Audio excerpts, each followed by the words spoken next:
কারোর কপাল যেন এইভাবে না গড়ে ওঠে।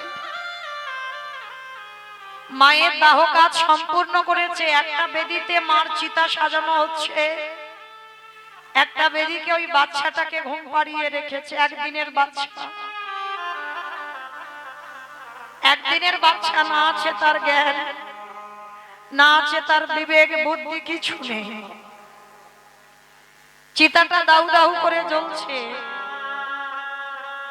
যদিও একদিনের বাচ্চা তাকিয়ে থাকে, কিছু কি বুঝতে পারে মা? সামনে মায়ের দেহটা পুড়িয়ে ছাই করে দিল, একা হয়ে গেল ওই একদিনের বাচ্চাটা।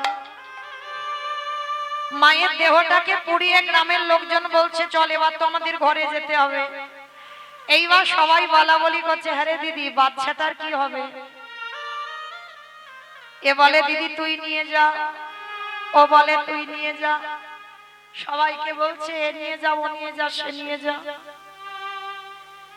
কেউ ছেলেটাকে ছুঁতেও চাইছে না।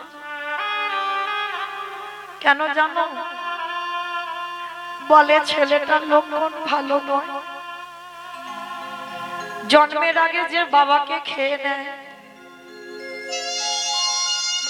জন্মের দিয়েই যে মা চলে যায়, তার লক্ষণ জীবনে ভালো হয় না।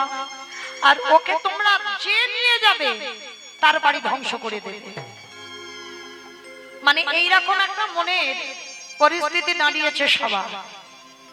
তো গ্রামের লোকজনেরা ঠিক করলে একটা কাজ করো, ওর বাবা মা ওর তো কেউ নেই, আজকের একটা কাজ করা হোক, ওকে শ্মশানে ফেলে রেখে আমরা পালিয়ে যাই, চলো। কিন্তু বাবা, রাখে হরি মারে কে, মারে হরি রাখে কে?